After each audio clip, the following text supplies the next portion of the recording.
Sorry daddy, naglalakad kami pa uwi from UPTC. Walang jeep. We'll text you later pag malapit na. Ito ang huling mensahe ng batang si Isabel Sofia Tablete sa kanyang ama na magiging dahilan ng isang palaisipan para sa marami. Lahat po ay magiging tutok sa kwentong ito. Lahat maghahanap. Nasaan na nga ba ang batang si Isabel Sofia? Umpisahan ko po agad sa isang trigger warning at disclaimer ang ating kwento. Iniisip ko po ng paulit-ulit kung paano ko gagawin itong kwentong ito that does not exploit anyone's pain.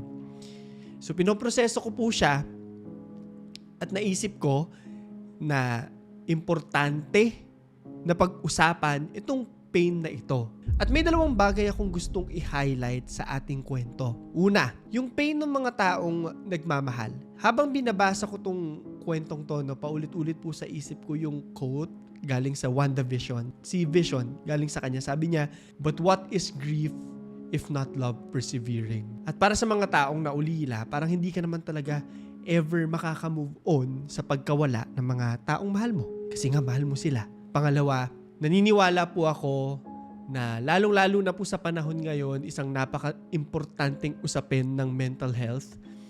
Naiyak po ako. Yung mga bata, babata pa nila. Tapos ang bibigat na po ng mga pakiramdam nila. Pangmatanda na yung mga isipin nila sa buhay. Iniisip ko kung ako po yung trentahin. Ang bigat ng puso at isip ko minsan, paano pa itong mga batang to, hindi nila kaya yung sarili nila na tulungan. So I guess what I'm trying to say is, bilang isang kuya para sa marami po sa inyo, gusto ko na gamitin tong kwento para marami pang mga kabataan ang maramdaman na they are seen, na nakikita sila for all the things that they are experiencing, and that there is help. Yun yung gusto ko sabihin. And that it gets better. Sorry. It really does. Maaring mafe-feel nyo na hindi, but it does. That being said, kahit na masalimuot po ang kwentong ito, this is the story of a father's love. And to be honest, naiyak ako pag nakikita ko yung mga interviews niya. Humihingi siya ng tulong or nagkukwento siya tungkol sa kanyang anak. Kaya bago po natin umpisahan hinga po muna tayo ng malalim at ikukwento ko sa inyo ang madilim na pangyayaring ito. Missing. Kumalat po sa internet ang isang digital poster kung saan may larawan ng isang batang babae. Ang sabi sa malaking pulang mga letra, "Missing, Isabel Sofia R. Tablate." Inilalarawan ng babae bilang isang 15 years old, napakabata po, na merong laki na 5'3", slim daw ito, itim ang mga mata at buhok, at merong chipped front tooth. Ayon sa poster, last seen Santolan Footbridge going to SM Marikina. Mamaya, didikdikin po natin itong mga detalyeng to, no? Nakasuot daw ito ng gray na spaghetti top, dark jeans, at puting mga sneakers. Sa ilalim nakasulat, "If you have any information, please call 0961-890-7402. JR Tablate, ang ama ng batang nawawala." At malaki ang magiging papel niya sa kwentong ito. Investigasyon. Umani po ng iba't ibang reaksyon ng pagkakawalang ito ng kawawang dalaga dahil nga dyan sa post na yan, no, ng missing poster. Base po sa initial na reaksyon ng mga netizens, base sa aking mga nakita, marami po talaga yung nagagalit at tumatawag na mas proteksyonan ang mga kabataan. Kahit saan ka pumunta sa buong mundo, kapag bata po ang usapan, matindi ang reaksyon ng buong komunidad. Madalas sinasabi na dapat na proteksyonan ng gobyerno ang mga kabataan. Anong araw ba ang ginagawa natin para magkaroon ng mas mahigpit na community safeguards na tinatawag? Ngayon, yung NCRPO po or National Capital Region Police Office nagsabi na itinatrato nila ang kaso with utmost urgency. Lahat daw ng pwedeng silipin ng mga leads, sisilipin nila para ma-establish kung ano na nga ba ang nangyayari dito sa biktimang si Isabel Sofia. So for context lang po para malaman ninyo, I'm sure na nape-pressure na rin po yung kapulisan na alamin agad kung ano yung totoong nangyari. Dahil lahat ng mga residente po, netizens, community leaders, kaya lahat talagang may gigil, kumbaga, na pag-igtingin ang paghahanap sa bata. Pero gaya nga nasabi ko sa inyo, isang lalaki ang magiging highlight ng kwentong ito. at yun ay ang ama ni Sofia. Gamit po yung social media, kung ano-ano na po na pwede niyang pinost niya para makahingi lang ng tulong sa mga netizens, kapulisan. Kung ikaw yung ama nung mawawalan ka ng anak, talagang lahat ng options mo i-exhaust mo, makahingi ka lang ng tulong, masiguro lang yung kaligtasan ng pinakamamahal mo. Sabi niya, we just want justice for our daughter. Please help us find the truth. Kung galit ka kay daddy, wag mo na lang. Kahit wag mo isipin si daddy, yung mga ninong mo, si Ninong Vincent, Ninong Victor, lalo si Tita Emel mo. Sobra sila nag-aalala, mga relatives natin. Kahit wag na ako anak. Kasi ako naman yung nagkasala sa'yo. Ako nagkulang sa'yo. Umuwi ka lang, love. Umuwi ka lang.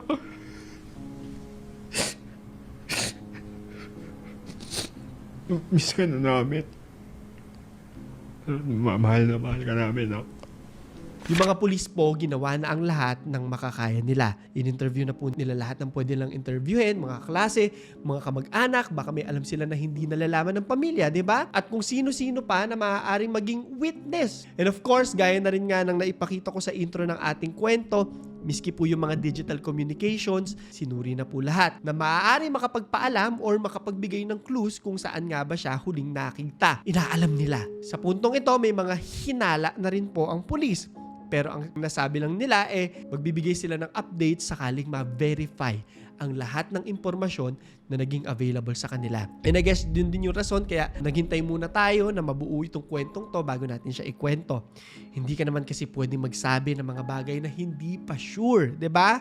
Kaya gets ko rin sila, may mga bagay na kailangan munang mahinog bago ipaabot sa publiko. And that's something I support, no? And I guess yun din yung lagi kong sinasabi sa ating mga audience, although gets ko, no, na nagmamadali tayong lahat. Importante naman kasi talaga ang bawat segundo, pero importante rin na hindi ito minamadali. Ang huling lokasyon ni Isabel Sofia. So sa puntong to ng kaso, no, ilang araw na rin pong nawawala si Sofia, pero wala pang nakakahanap sa kanya. Kaya ang karamihan, bumabalik po, no, dun sa mga detalye kung saan siya huling nakita or yung mga huling impormasyon sa kanya. Balikan natin itong mga detalyeng to. Bago tayo pumunta kung saan ba makikita ang bata. Opo, makikita po siya. Sabi mismo ng ama na huli niya itong nakausap sa messenger bandang hapon at galing pala ito ng paaralan mula Quezon City. Ito ngayon yung mga larawan ng CCTV footage na lumalabas sa mga balita. Nagmamatch naman doon sa mga sinasabi mula sa missing poster na kanina nating nabanggit. Kung babalik po tayo sa mga screenshots, may kadugtong pa pala to. Makikita nating nagme-message na yung ama. Asa na kayo? Siguro dito medyo kinakabahan na siya or merong hunch na. May something na sa dibdib mo, 'di ba? O bakit hindi nagre-reply tong bata? Hanggang sa ayun na, makikita na natin na after a few hours later, nagme-message na siya. Mag-message ka pag nakauwi ka na. Makikita natin yung gap doon sa oras. Sumabot na ng I think alas 7. Pero sa kasamaang palad, wala nang reply. Of course, bilang ama, maaaligaga ka na niyan eh. So nagtanong-tanong po siya kung saan maaaring nandun yung bata, yung mga kaibigan, kinausap, mga kaklase. May mga interviews po na lumalabas itong ama kung saan ine-explain niya. Nalaman niya na bago umuwi si Sofia, dapat uuwi, dumaan daw pala ito sa isang mall. Kasama raw ang 4 pa ng mga kaklase nito para mamasyal lang daw. Kaso dito na magbabago yung tagpo ng kwento. Kasi mula Santolan, biglang humiwalay ang bata sa kanyang mga kaklase. Ito yung kwento niya. No? Sabi niya, ang huling text niya is I will text later. Either mawawala na siya ng load or data. Yung time na po na yon, either nasa Santolan Station na po sila o nakalabas na po ng Santolan Station. Kinonfirm naman po ng mall na ito na pumasok at lumabas po yung anak ko. So sure, nandun talaga siya. Within 10 to 15 minutes lang po, mabilis lang. Mga 5:15 to 5:45 PM po, yun po yung hindi niya pinaalam sa amin. At ang daming pwedeng mangyari sa loob ng 30 minutes. Parang biglaan daw yung ginawa. Kaya yung kasama niya, nagulat din kung bakit siya nag-footbridge, humiwalay. Sabi ni JR Tablete. Mula dito, dumiretso na raw ito sa isang mall sa Marikina. Sa mga social media posts at maging sa mga interviews ng ama, nababanggit na isang consistent honor student si Sofia, and I think proud yung tatay niya na kinukwento ito. Ang pagkawala ni Sofia ay naging dahilan para magkaroon ng isang special investigating team para mag-conduct ng investigasyon, syempre, at mag-follow up sa iba't iba pang mga operasyon na may kinalaman sa kasong ito. Siguro sa parting to ng kwento, nag-iisip na rin yung tao, di ba? 3 days, 4 days na eh. Pinatay ba si Sofia? Bakit nila gagawin kung sakali? Ano bang meron dun sa bata? Sabi nila, wala naman daw nakaalitan yung bata eh. Miski sa pamilya niya, sa mga kaibigan, nung araw na yun, na makikita rin naman natin sa mensahe niya sa kanyang ama, di ba? Mukhang mahal na mahal sila isa't isa, nag-a-update pa sila. Wala din daw itong kahit sinong kaaway. So ang tanong, ano nga ba talaga ang nangyari? Wala nakikitang dahilan si JR para maglayas ang anak niya. Nalulungkot po ako na last day na sa school, hindi na siya papasok kinabukasan kasi nabanggit daw po niya sa mga friends niya na masaya siya sa school. Yung obvious na problema, wala naman daw po. Hindi siya napagalitan before. Dito po kasi sa bahay pwede siya magsalita as long as magalang po. Hindi po siya pinipigilang magsalita. Tumutulong po siya sa bahay. Kwento nung ama. Nagsasagawa na ng backtracking at follow-up investigation ang Pasig Police para tukuyin yung mga lugar na posibleng pinuntahan ng dalagita. And this time, mukhang mahahanap na siya at mukhang malalaman na natin kung ano ang nangyari kay Isabel Sofia. Natagpo ang patay. Matapos ang 5 araw, mukhang matatapos na ang paghahanap dahil lumabas sa balita ang mga headline na katulad nito. Even sa news sa TV lumabas din siya. Missing 15-year-old girl found dead in Pasig private compound. So magbabacktrack tayo ha. March 18 nung unang i-report yung pagkawala ni Isabel Sofia. Lunes, March 23 nung matagpuan siya sa isang compound sa Barangay Santolan sa Pasig City. Ibig sabihin, 19, 20, 21, 22, 23, 5 days. 5 araw na sigurado ako, no, kinapraning, ikinalugmok ng kanyang pamilya. Kakaisip nasa na ba yung anak namin, 'di ba? Hindi ko masabi kung isa bang magandang balita na nahanap si Isabel Sofia, pero at least kahit papano mauumpisahan na yung healing ng kanyang pamilya, and healing usually begins by accepting, no, the truth. And the truth is Isabel Sofia really is gone. Hindi ko na po ilalarawan pa kung ano yung mga natagpuan ng mga otoridad doon sa kung saan nila nahanap si Isabel Sofia. I think alam nyo naman na po, kahit hindi ko bigyan ng salita. Pero na-identify nila ito dahil sa kanyang mga personal belongings, identifications. At habang sinusulat ko po ito, sinusuri po nung SOCO o Scene of the Crime Operatives yung kanyang katawan para sa forensic examination. But most likely, siya na talaga dahil dun sa mga gamit. Nagbigay na rin ng mensahe po yung kanyang ama. Sabi niya, I'm heartbroken to say that my love, Isabel Sofia Tablate, has passed away. I feel deep regret and I wish I had more time with you.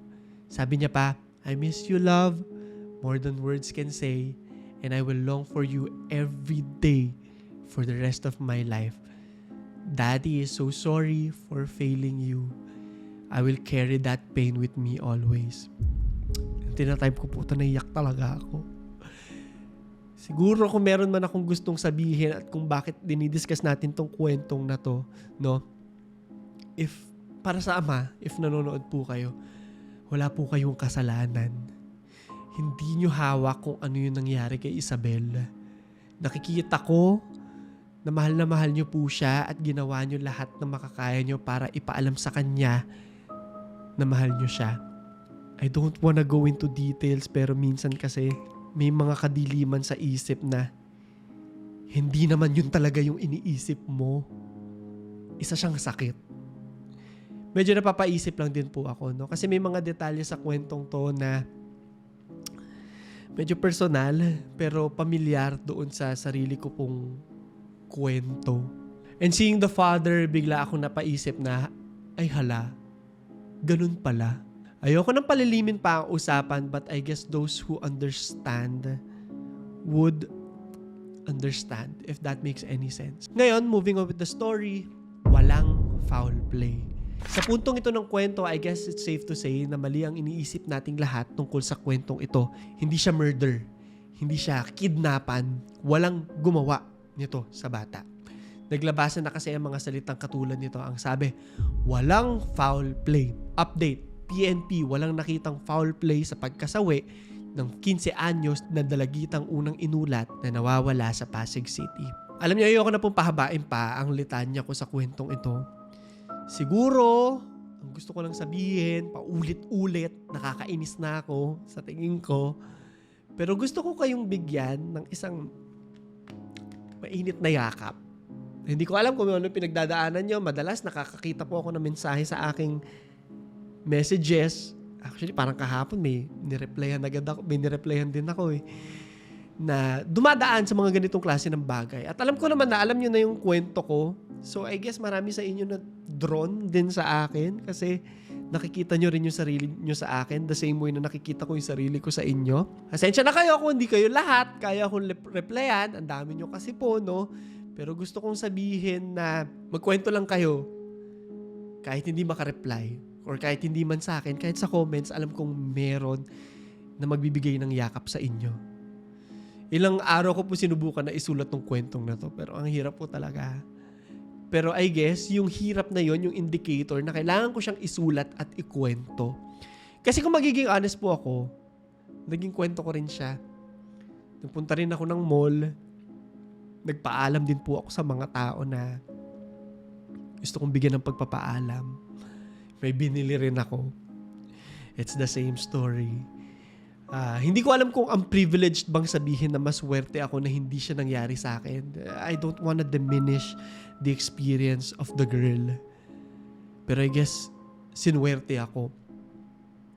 Kasi kung nakafollow po kayo sa akin, alam ko na alam nyo na instead of ending everything, I experienced the opposite. Ayaw ko kayong bombahin ng forced positivity kasi sa totoo, nothing I could say to you guys could take away your demons. Mga professional lang po ang makakagawa niyan. Pero if you're looking for something to hold on, sana itong video na to yung gamitin nyo. So para sa ating question of the day, nag-isip po ako kung paano natin papagaanin yung karga ng ating mga manonood. Kaya ito yung tanong ko. Para sa mga gustong makarinig na ating mga kwento, huwag niyo kalimutan na mag-like, subscribe at notification bell. At ito na yung tanong natin. Para sa mga naka-experience ng alam nyo na, paano nyo nalagpasan itong napakadilim na parte ng inyong buhay? Ano yung naging liwanag nyo? Gusto ko na i-share nyo para mabasa ng iba na mga naghahanap din ng munting liwanag ngayong gabi. So yun lamang po. Ito si Clara III at ito ang aking kwento.